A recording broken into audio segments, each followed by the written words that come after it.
We got to air it out. Let's air it out. So we got to air it out. Let's air it out. So how you say that? Air it out? Air it out? Air it out.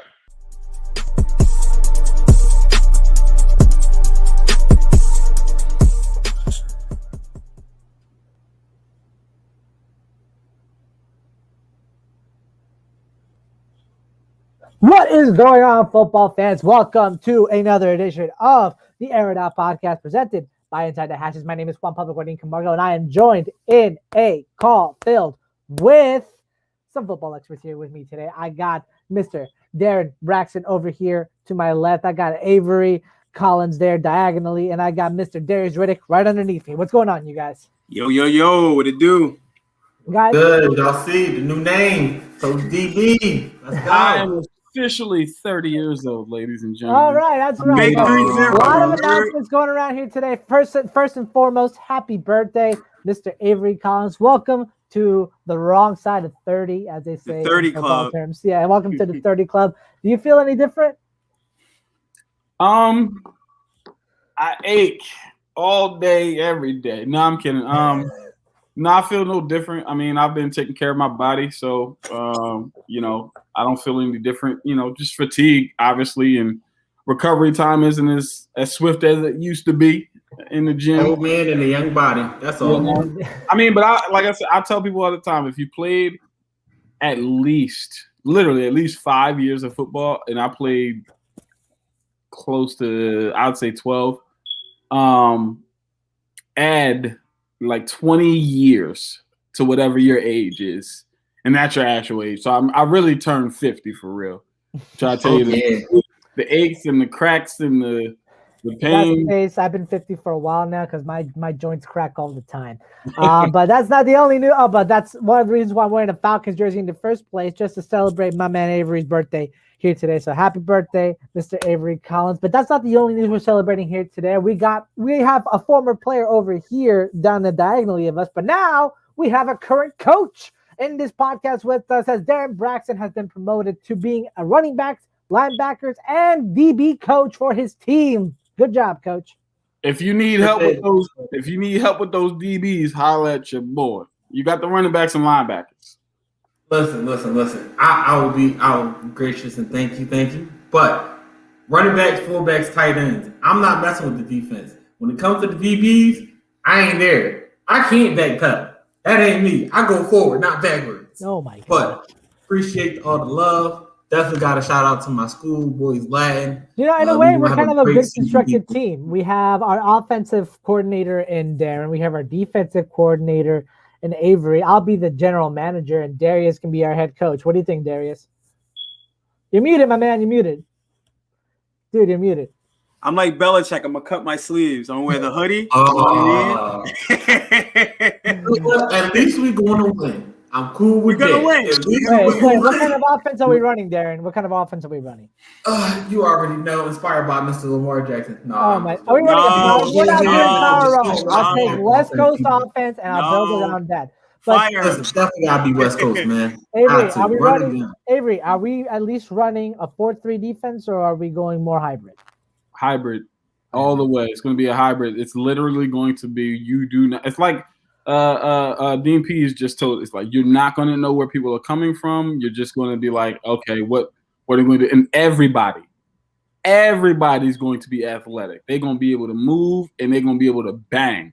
And that's just really what it is. Like, shout out to my boy Deontay Daniels. He put me onto this concept. As a defender, you have to look at it like this. The line of scrimmage is yours. They have to move. They have to get past the line of scrimmage, not us. They have to get past. So think of it like, if you wouldn't just let somebody walk into your house, would you? You have to either allow them in or say no. And that's how it is on defense. You're not allowed to get no yards. This is my line of scrimmage. You got to move me up out the way.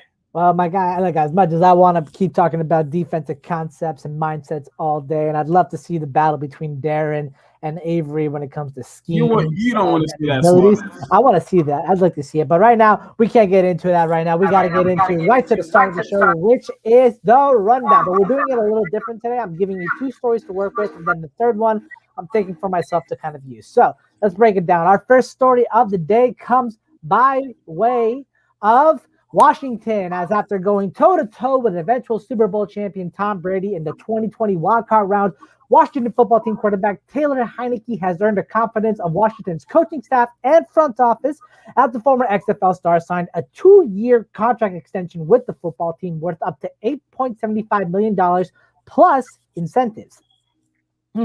Washington famously pulled Heinicke out of engineering classes at Old Dominion, his alma mater, back in December after a rash of injuries gutted the team's quarterback room, coming in relief of Dwayne Haskins in Week 16 against Carolina, nearly pulling off a comeback win.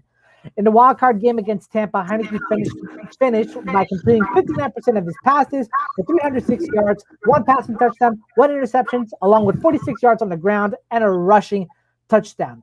Fair to say that the 6-year NFL, the 6-year pro quarterback has finally found a spot down in the nation's capital. Speaking of quarterbacks, we have one that is elated, but now we have one that is frustrated because we're now adding Russell Wilson to the list of frustrated quarterbacks in the 2021 offseason, as the Seahawks signal caller said on the Dan Patrick Show on Wednesday that he is tired of getting sacked, that he wants to be a part of the organization's decision-making into personnel decisions. According to a Bleacher Report op-ed by Brad Gagnon, Wilson has been sacked 394 times since being drafted by the Seattle Seahawks in 2012, a span during which no other quarterback has taken more than 325, that being, of course, the Falcons quarterback, Matt Ryan. Wilson is also the 4th highest paid signal caller in the league, making $35 million per year. And Seattle is out of their 2021 and 2022 first-round picks after trading them to the Jets for safety Jamal Adams. Quick update on quick takes on those news stories real quick. Avery, and Avery, I'll give you the first story on the Heinicke signing, and then Darius and Darren, you'll split the Russell Wilson signing, the Russell Wilson frustrations. So I will say, Darius and Darren, when you do speak of it, the Russell situation, one of y'all better bring up the fact that, hey, you signed $35 million a year. You know, it's hard to kind of get your lineman when you're such a cap hit. But anyway, Taylor Heinicke, man, I'm actually very, very upset by this. I'm actually pissed off. Not because I don't like Taylor Heinicke. It's because I love Taylor Heinicke. And I wanted him in Atlanta. We need a backup quarterback. He's so good, man. Oh my goodness, the way he played in that division game against, that wild card game against Tampa Bay was just phenomenal. I mean, like, I just loved everything about how he carried himself, about how he played, about how he approached the game. I just love everything about his story. I mean, you talk about a guy that is just, he's like, I'm going to literally relish this moment, and I'm going to take every single opportunity. He's one of those guys where he took the mindset of, when I get on the field, you're not going to be able to take me off. Like, I know that was his mindset going into that game. Don't y'all put me out here if y'all don't want no quarterback controversy. Now, Heinicke did suffer a shoulder injury against Tampa in that Walker game, and still came back to try to lead a comeback. Listen, you talk about toughness, grit, IQ, athleticism, just timing. Everything was phenomenal. He played a phenomenal game, and I'm appreciative that they rewarded him with a contract. I think they also should allow him to compete for the starting job. I love Alex Smith, but he is aging, and so yeah, shout out to him. Congrats. Ah man, the Eagles fan himself just called you kind of in the same. Not everybody, because there's reports that Patrick Peterson is leaving. I could care less about having Pat. That's a fair point, but we go from one happy quarterback to a disgruntled one, guys. Because look, Taylor Heinicke is set to make $8.75 million and that's excluding incentives. But like Avery mentioned before, Russell Wilson is probably making 3 to 4 times that $35 million per year after the contract he signed a couple of years ago. Is he right to be frustrated? Darius and Darren, what are the possible trade destinations and compensations you could see for Russell Wilson if he hits the market? I think he has a right to be frustrated, especially when you're the franchise player. You want to protect your franchise player. I think as a franchise player as well, he should have say in possibly who they should draft, especially at that position. You know, when we look at Seattle, that's been one of the biggest question marks outside of their defense is the offensive line. Like every year it's they got to give Russ some protection, because when Russ gets some protection, he does wonders. And in every game you see Russ scrambling out the pocket. It's like with Patrick Mahomes in the Super Bowl. That's what you see with Russ in almost every game. And then you also have to look in the division that he's in. He's going up against Nick Bosa, right? You got Aaron Donald, like he's going up Chandler Jones. He's going up against premier pass rushers just in his division alone. So I think it's very important that you either draft some good offensive linemen or you try to bring in. And back to your point, yes, he has a $35 million cap hit, which is huge. That's basically 25% of what Seattle's cap. Now it comes down to, do you want to take a pay cut? So I definitely think he has a right to be frustrated. But as far as trades, I mean, if Seattle really wants to be aggressive, your starting price is a first-round pick. That's your starting price, because I think Russ is still in his prime. So just one first-round pick, though. I think he's worth. Listen, we've seen players, GMs, do throughout. Look at Bill O'Brien. Look what he did to give. Do not bring Bill O'Brien into this. Look what Bill O'Brien did. Bill O'Brien has ever qualified as even competent GM production. Yes. All right, never. Darren, possible trade options, man. I can't even think. All right, first off, let's be honest, people. Bill O'Brien was a head coach, pretending, acting, playing a GM. Was he even a head coach? But I digress. So when it comes to trade destinations for Russell Wilson, you got to start off with not a one, but two ones in a second. You got to understand what that guy does on a weekly basis. We call him Magical Russ, people. Danger Russ. That guy is the heart and soul of that team. He has been passing for over 4,000 yards for the last 2-3 years as soon as he gets weapons. And then you give him a team such as Atlanta Falcons with a Julio Jones and a guy like Colin Ridley. That man can do wonders. Don't do that. You got to start off the trade destinations. Don't do that. Everyone. But can do that. But the only people that's not going to go for Russell Wilson, Patrick Mahomes' Kansas City Chiefs, Aaron Rodgers' Green Bay Packers, Tom Brady's Tampa Bay Buccaneers, and that's it. Possibly Lamar Jackson's Ravens, but hey, let's be honest. Who would you take right now, Russ or Lamar? Tom and Aaron are old. I don't know. They might pull the trigger on that one. Listen here. They ain't trading. Just answer that question. I would take Russell Wilson. To be honest, he's much more of the proven passer. He has better pocket awareness, and he's had to rely on minimal weapons throughout his entire career with the Seahawks, and had to carry a team after the Legion of Boom era went downhill. So with Russell Wilson, I still don't know whether he's a franchise carrying guy, but that's just my thought. I will say this: I don't think Seattle's going to trade Russ. Hey, whoever you are, man, I completely. That's true. Replace Russ with Deshaun Watson, and you got a deal. I do think that I don't think the Seahawks are going to trade Russ, but I do think they're going to listen. I think teams are going to be aggressive and they're going to listen.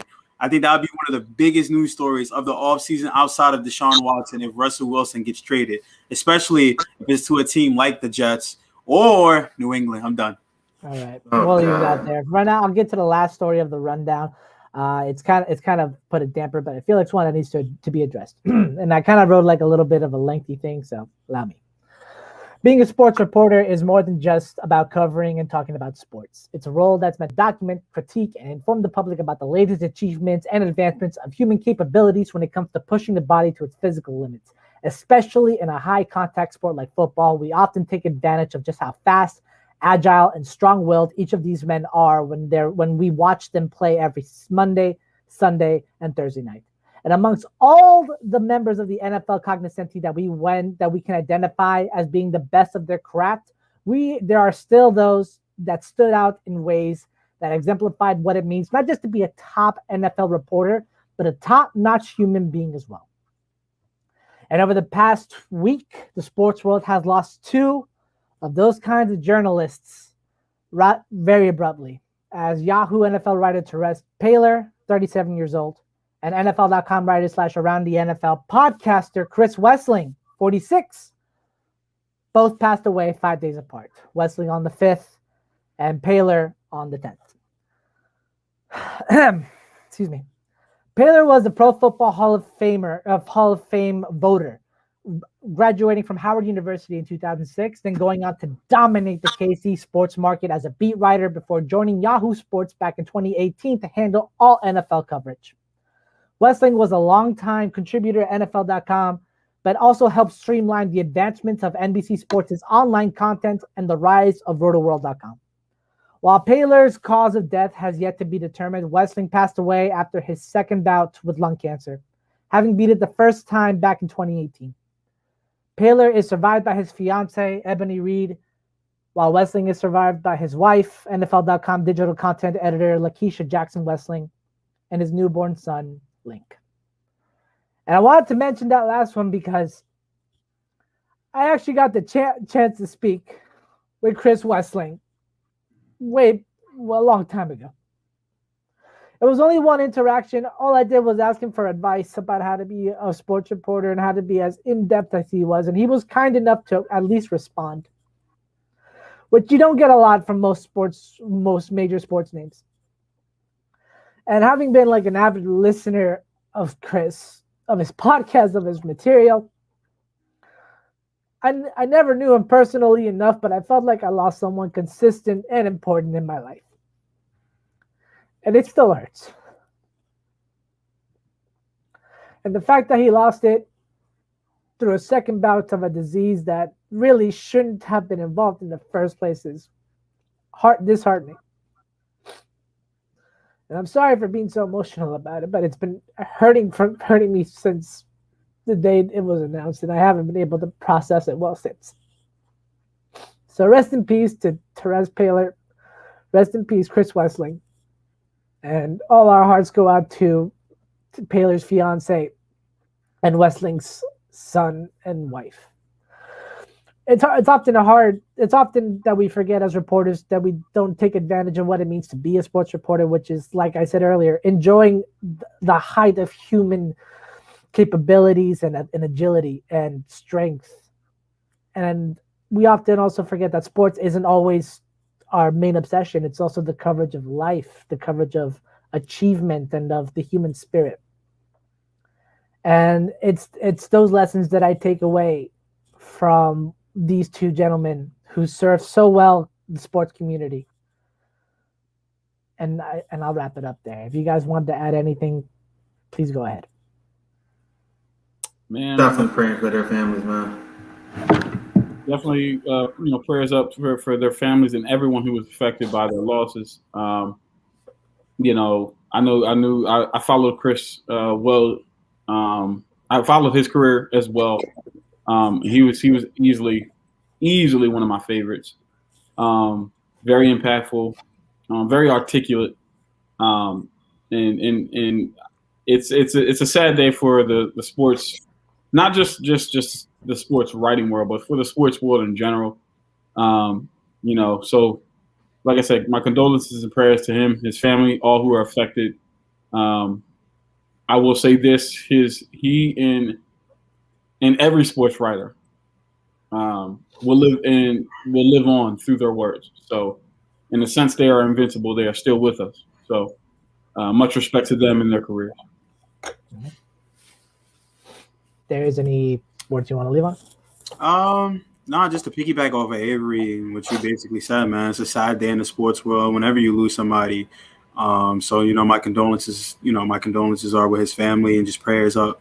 To his family and hopeful that they get through this tough time.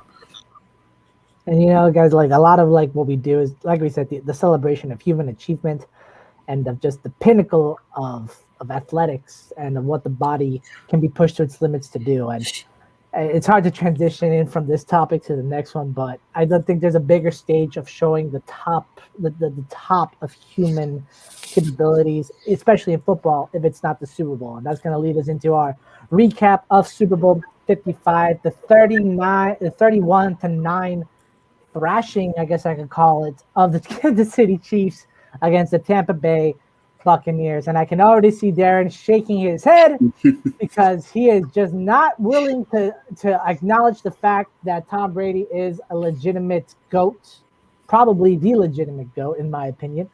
And, I can say so much about it, but I'm just going to let Coach take it first. So let's all get this correct, people. Tom Brady did a very well job. I will not compete and say Tom Brady did not do his job. He did amazing on his play actions. He was 10 for 13 with 2 touchdowns. The guy knew what he had to do, and he executed very, very well. But he did not win the Super Bowl. And let's be very, very clear about that. The Tampa Bay defense is what won them the Super Bowl. Tom Brady could have threw 1 touchdown pass and got him 1 field goal. The Tampa Bay Bucks demolished that Kansas City offensive line. When you have a quarterback running for almost 400 yards in the backfield, just scrambling for his life for 60 minutes, that is not an offensive domination. That is a defensive domination, period. The defense with the guys up front with Devin White, Shaq Barrett, JPP, and Ndamukong Suh, those guys murdered the 2 unfortunate backup tackles for the Kansas City Chiefs, and they have no answer for it. The defense for the Bucs is rather mighty. He does make the point that Devin White alone probably should have been the MVP of this game. 12 tackles, 8 solo, 2 for loss, 1 pass deflection, and the game-ending interception to boot. But there is, having been a Patriots fan for so long, you have regularly had to play the defender of the Tom Brady legacy. So, rebuttal. I mean, I kind of agree with Darren, so it's not really too much of a rebuttal. It's 50-50, right? Like Tom Brady, obviously on offense, he made the necessary plays, right? He did the play action. He got Gronk involved. He got Mike Evans, Antonio Brown involved. Man, shout out to Antonio Brown. No one thought this man would play football again with his off-the-field antics, and Tom Brady brings him into Tampa Bay. We don't hear nothing about him the entire. I mean, we had that one thing we heard, but after that, it was very, very quiet with Antonio Brown, and then he wins the Super Bowl. But back to Darren's point, it really was a 50-50. It was a defensive effort, right? Patrick Mahomes was scrambling. Now teams know how to beat the Chiefs. How you beat the Chiefs is you get Patrick Mahomes uncomfortable. You don't have to really necessarily blitz him. If you have a strong front four, Mahomes showed you that he is normal. He showed you that he is normal, that he is going to have games, that he's going to struggle. But shout out to Brady, 7 Super Bowls. He did everything that was asked for him to do on an offensive standpoint, and the defense did what they had to do. And that's the real reason why Tampa Bay really won that game. It was both sides of it. It was all three sides: offense, defense, and special teams. Quickly, like a comment to that user who said that Mahomes had to endure what Carson Wentz went through all year. Not necessarily true.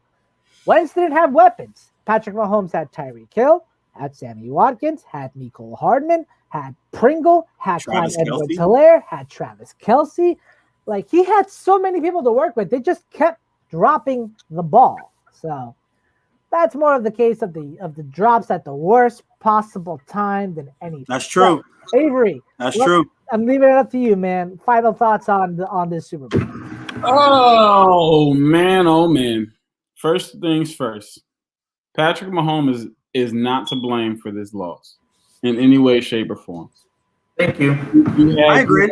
You had starting offensive linemen out. You had started offensive linemen playing in unnatural positions that they weren't used to, and different things like that. So, of course, the pass rush is going to get to you. You think about the first time they played, that wasn't the case, right?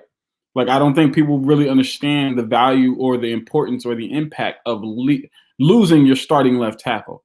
They don't get paid the most on the offensive line for no reason, right? So I think that's number one. Number two, Andy Reid got out coached. I feel like at the end of the day, you have to make the adjustments and understand that you have to run the football, dude. You've got to run the football because you're clearly not able to get the ball down the field and get those long developing pass plays that you want. And that was your calling card for the season. You can't get those, so run the ball and then learn how to go off play action. You got to be able to do that. You got Le'Veon Bell. I don't know if he was injured or just unavailable, whatever the case is, but he should have been in the game. Then you have to look at the defensive side of the ball. Devin White was out of his mind. I mean, all year for real, but especially in this game, he was out of his mind. And then the last thing, I look at the receivers. How many drop passes did we see? I mean, we're talking about touchdowns. We're talking about touchdowns that are dropped.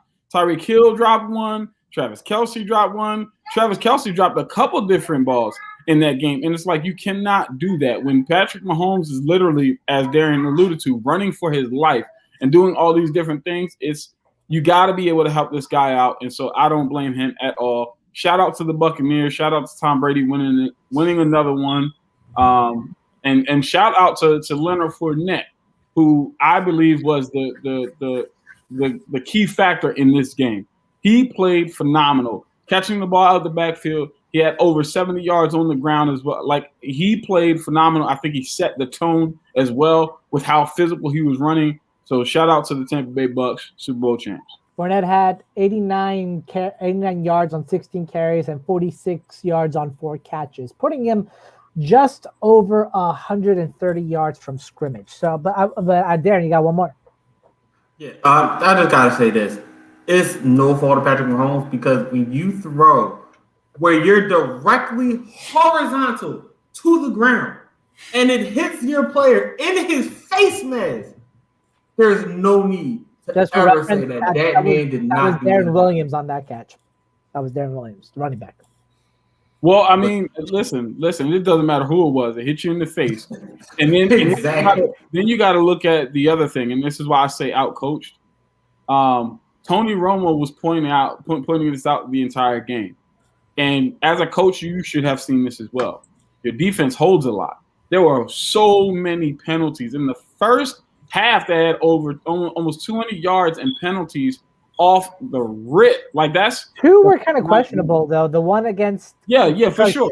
The one against Ward with Mike Evans that negated the interception, and that PI call against Breland where Evans didn't even look like he had the catch, which is surprising. Evans was able to get three game-changing penalties against three of probably the top defenders in KC, with Tyrann Mathieu with the PI in the end zone, Breland on that go route, and then the comeback route against Ward.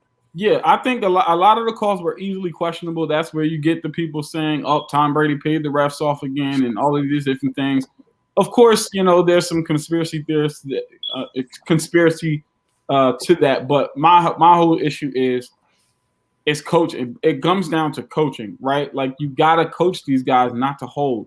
One of the tools that I love that Deion Sanders uses when he coaches defensive backs. Well, two of them. One, he makes you line up and he ties your hands behind your back. Now guard them with your feet. And then the other one is he uses boxing gloves. He lets you go out and jam guys with boxing, but you can't grab with boxing gloves. And so when you got to think outside the box a little bit. And I just don't think that defensively they did enough on the coaching side of the ball to have them prepared. Jerome posed a good question. Tyreek Hill or Travis Kelce be the featured player? I have to say Travis Kelce. Honestly, you can find another speedster. You have like 3 of them on that roster already. Like, Tyreek is just a monster speedster. Kelsey's I think what it just boils down to is who's the guy who's going to create the biggest matchup problem. As one of the Facebook users said, not too many teams have linebackers that can match up against Travis Kelce. Yep. Not too many teams have safeties that can match up with Travis Kelce. I don't think there's a corner alive that can match up with Travis Kelce other than Jalen Ramsey. So for me, it's Travis Kelce because of the matchup that he possesses. You get a corner who's just as fast as Tyreek Hill, negated, or a corner like Richard Sherman or Jalen Ramsey who's bigger than a Tyreek Hill and get their hands on him, get him physical and mess up his timing, you kind of negate him. Or you just put 2 or 3 guys over the top of him you kind of negate him. You can't do that with Travis Kelce because he runs in the middle of the field and all the out routes. And Travis Kelce. Big, too strong, and you just don't have anyone to fully match up right. Last question before we move on to our next topic. The motto for the Chiefs this year was to run it back. Obviously, that didn't happen. The motto for the Bucs, though, is go for two. Just a quick yes or no all around. We'll start Darius and Avery, then Darren. Well, can the Buccaneers repeat? The last team to repeat was the Patriots. Absolutely not. So, no. Nope. Nada. The question is, can they? The answer is yes. Now, if you're asking will they, the answer is no. If you ask me if this team can run it back, possibly yes. But we all know it's too much turnover in the NFL, so that's a no for me. Tyreek feel like Tyreek was number one progression. That's true, but also it's because considering in the last matchup he burned them for over 200 yards in the first quarter. Should have gave the ball to who I picked to win the MVP. Get that thing to Sammy Watkins.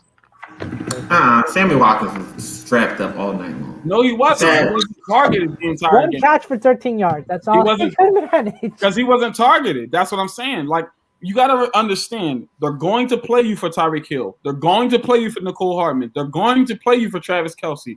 They're going to try to stop the running backs out of the backfield. Who's left? The forgotten threat, just like he did last year. Let Sammy. Sammy was only targeted one time, to be fair. But let's move on. We're done recapping the end of the football season. But right now, let's recap the entire football season, but not the whole thing. We're not going to start from week 1 to the Super Bowl because that would just take a show and a half. So we're only going to be picking parts of the season that we thought best represented 2020 as a whole. Maybe to put a fancy word in it, a microcosm, to say the least. So I'll start it with Darren, then Darius, then Avery. Let it roll, gentlemen. Oh, this is very, very simple. The COVID outbreaks of the Ravens, the Titans, it's ridiculous how much COVID truly affected this season. When you have starting guys out like Lamar Jackson, Cam Newton, that hurts no matter what goes on. It's very hard to win games when your star players are guys that's either having the ball in their hands 24/7 or guys that truly make the biggest impacts on defense out. That's the ultimate microcosm right there. So the COVID outbreaks all along the season, that has to be it. You really gonna steal what I was gonna say, Darren? Like, that's exactly what I was going to say. I was going to say COVID. We got through a whole season with no games being canceled. That is a huge plus. Fun fact, I was reading, Seattle was one of the only team, one of the few only teams that didn't have a positive COVID case throughout the whole entire season. So shout out the other one. Shout out to Seattle. But I think it's a couple of moments. My favorite moment, man, was the Hail Mary with DeAndre Hopkins. Like, that game within itself was a back and forth game, right? Like Kyler Murray versus Josh Allen, two young, great and up and coming quarterbacks. And then Kyler Murray runs out to the pocket and throws it up, and DeAndre Hopkins just springs that thing down, man. That was one of the best moments. And then also, too, man, Derrick Henry's rushing for 2,000 yards. I think Avery called it, too. Avery called that, man. So shout out to Derrick Henry, King Henry, for rushing for 2,000 yards. But thanks, Dan, for stealing my thunder. He took what I was going to say, man. But those two things was definitely, for me, the highlight of 2020. The question was, name something that was a microcosm of the season. Let me give you guys this statement that nobody would have said probably for the last 20 years. The Tampa Bay Buccaneers won the NFL Super Bowl. That's the microcosm of the season right there. Like, what? We're talking about the COVID. Basically, what that statement right there is like, what kind of season happened there? The Tampa Bay Buccaneers won the Super Bowl. Went from a 5-11 team last year to Super Bowl winners. The year after. They were 7-9 last year. They were 7-9. They were 7-9. But to Super Bowl, from 7-9 to Super Bowl champions. That's true. Not just not just a playoff appearance. Super Bowl champions. Tom Brady was not in Patriots blue. He was in pewter in Tampa Bay. We're talking about like what do we like COVID. We're talking about Derrick Henry rushing for 2,000 yards. We're talking about, I mean, this season was strange. It and I really think was. that statement alone solidifies that this season was weird. Cam Newton playing for Bill Belichick, like that. You would never hear that in a million years. You would never hear that going like thinking back. Alex Smith won the Super Bowl. Alex Smith, I mean, he won MVP. Alex Smith led a nameless football team to the playoffs. What are you talking about? The Browns made the playoffs and they won a playoff game. They won a playoff game. Wait, Darren had the Jets couldn't hold on to the number one pick. No offense, no offense, but I'm just saying, like this season, this season. Hey, yo, Jerome, chill out. This season has been strange, man. Okay, the Tampa Bay Buccaneers won the Super Bowl. That is the statement. So much happened, man. That solidifies. I'm gonna let that. I'll let that slide, Avery. I'll let that slide. Because you're the birthday boy, so I'll handle it. But let me give you mine real quick. You said one team was the Microcosm. I actually had a team on my Microcosm too. In fact, same division. But I'm going with the New Orleans Saints as the microcosm of the 2020 season. Let me explain why. They had a successful season when it came to regular season output. Went 13-3, had a top 3 seed in the playoffs. That's considered a success in most circles. However, the NFL season was highlighted by major injuries to major stars. Michael Thomas got injured for most of the season.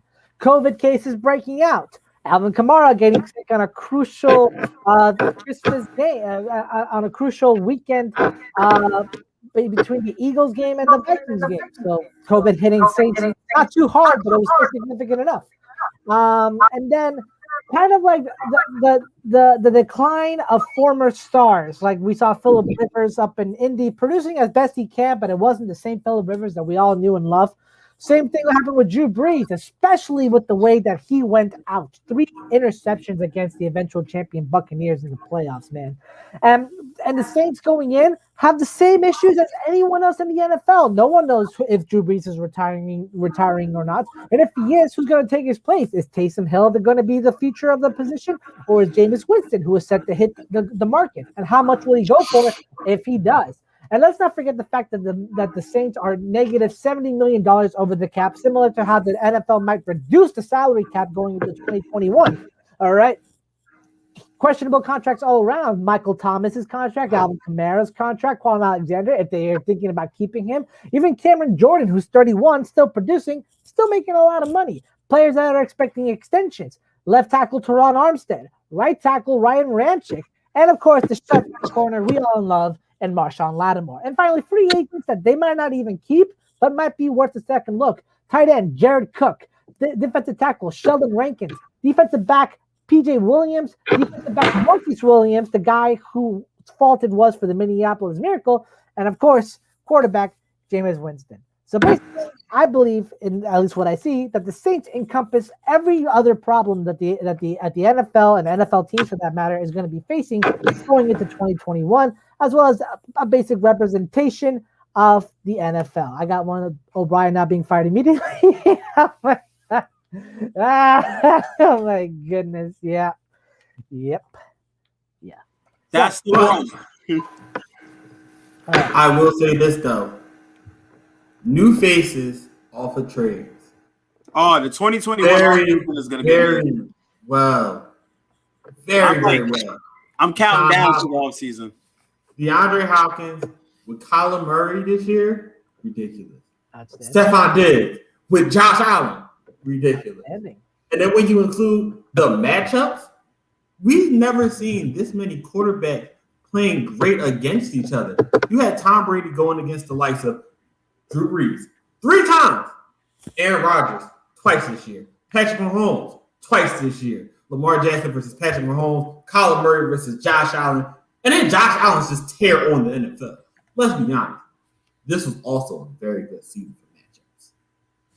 for matchups. 2020. We're sad that it's a conflicting feeling that you ended, and it's a conflicting feeling. We're glad that really curse of a year ended, but also we're gonna miss all the great things that came out of it. So here or there, we look forward into 2021 and what that could hit, which we'll be touching on next week. But finally, guys, with about 4 minutes left in the show, I decided that we're gonna give Avery a bit of a birthday present here at Inside the Hashes. We all know him for going on the long-winded arguments and conversations that he has on this, and now I'm giving him whatever time's left on the show, without any interruption from the three of us, the right to stay wherever he wants. In this segment, we're calling Avery's Rants.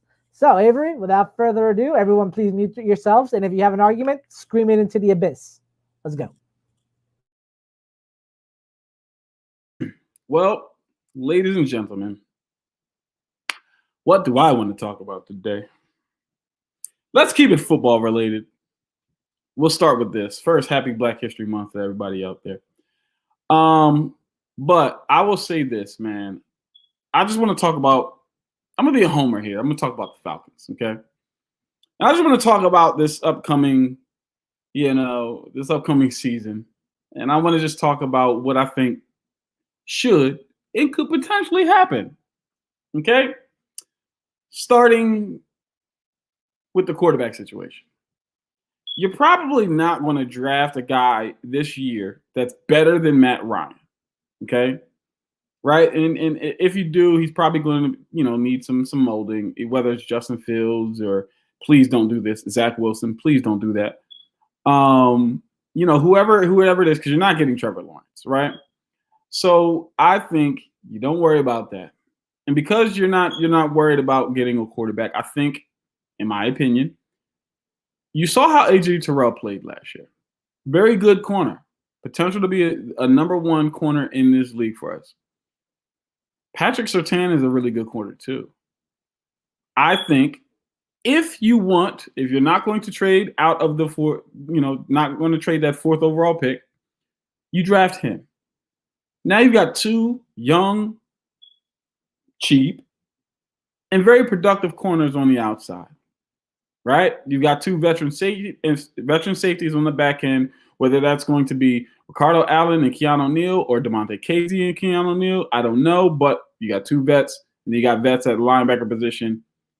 And you got something working there. Okay?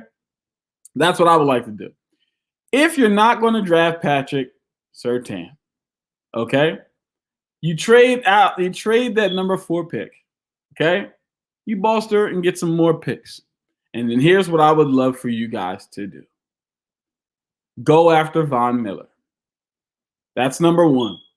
There's rumors that he's going to be released from Denver. Not sure how true that is. But if that is in fact the case after his whole off-season issue, off the field issues, I would go after Von Miller. That's been our biggest glaring issue for the last, I'd say, 5 years. Lack of pass rush. Go get Von Miller. Okay? That's number 1. Number 2, because you bolstered yourself and gotten some draft picks, get yourself Najee Harris. Another big back that we got the coach who coached the biggest back in Derrick Henry. Go ahead and get him on the field. Okay, bolster that off the line. Get some guys who know how to block up front. Do all of those things. We don't need any receivers. We've got all those. Julio Jones, Calvin Ridley. I'm gabbing his name right now, but he plays in the slot. And so you've got enough weapons there. Hayden Hurst at tight end. You got enough weapons for Matt Ryan. And then just build your defense. Use the remaining picks to see if there's a diamond in the rough defensive end. Maybe a D tackle to help Grady Jarrett out. We still haven't seen much from Marlon Davidson, but he was kind of hurt this year, and he had the COVID and stuff like that. So we'll see what we can get from him. But that's how I would construct this team. If you're not going to do those things, then you trade Matt Ryan for Deshaun Watson, and you go out and do what you got to do to get that man and bring him into Atlanta. That's all I got to say. Like I said, no. Like I said, not a single one of us is going to comment on that, no matter how annoying, frustrating, or ludicrous any of it sounded. Yep, that better basically sums up how that ends.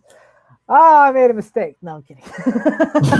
Russell Gage. Sorry, Russell. Sorry. In any case, I think like that's where we're gonna wrap it up here today at the Air It Out podcast, guys. Everyone who tuned in, thank you so much for commenting, for leaving us notes, for telling us what you liked, what you didn't like, and hearing out the final 4 and the final 4 minutes of an Atlanta Falcons rebuild plan that I hope the Falcons actually listen to. Except for that Deshaun Watson part. Anyway, guys, be sure to listen to all of our podcasts and audio formats that we have available, whether it's on Spotify, whether it's Apple Podcasts, whether it's Anchor. Inside the Hashes is there. Along with our YouTube channel, we have all of these live stream videos up there, all of our Madden gameplay videos, all of our Throwback Thursday videos. Everything that is Inside the Hashes video is up on our YouTube channel, as well as on our website, InsideTheHashes.com, as well as our blogs and takes that you can read online, whether it's about the draft, whether it's about free agency, game recaps, everything that you guys are looking for in football. We at the Apex of Football have it available for you on our website. And guys, don't be afraid to click on our social media. On Instagram, we are at Inside the Hashes. On Twitter, we are at Inside Hashes. On Facebook, we are Inside the Hashes, the football group. And guys, please, go join our Discord. You want to talk trash talk with us. You want to go after Avery for his ridiculous Falcons pick. You want to go after Darren for his hashtag 350, which we'll never let him get over. You want to go after Darius for his Cam Newton love, even though he never had a chance at an MVP in the first place. And you want to go after me because I'm just a miserable Jets fan that likes to hate on everybody else. And we want to come out and we want to hear from you just as much. We want to just as much as you like to hear from us. So guys, go join our Discord and we'll talk about anything that's football related at the high school, college, professional level, even international level. We'll talk anything football because that's all we want to talk about with you. And Avery, parting words. Can we just give a shout out to Juan's hair? Just beautiful, just flowing. Just look at it, man. Just come on, man. Come on. Ooh, what the silky slow. Patrick Mahomes has 24 hours to respond, Juan. Oh my Like, He has 24 hours. Like butter. Well, guys, you're gonna be sad because I'm getting a cut tomorrow. It's Valentine's Day, and I'm trying to impress my bae with a fresh cut and a nice day in New York City. So you gotta do it for love, man. You gotta do it for love. So with that being said, thank you to everyone that tuned in. Thank you for Darren Braxton for coming in right now called The Coach. Thank you for Avery Collins for coming in. Happy birthday, my man. Thank you to Darius Riddick for coming in, featuring the amazing shirt that you got on, man. That is just slick. That is a slick shirt. And I had to call it out. Appreciate it, man. Got it from Express. You know, wifey picked it out. She picked it out for me. They had a nice little sale, so had to cop that thing. A huge thank you to our producer Jerome Jones, CEO of our company, especially for doing everything he can possibly to make Inside the Hashes the way that it is, bringing us all together to form what I think is probably our best episode having done yet. So thanks to everyone for tuning in. My name is Juan Pablo Wedding Camargo. This has been the Air It Out podcast presented by Inside the Hashes, and we'll see you next time. Man, Trust me.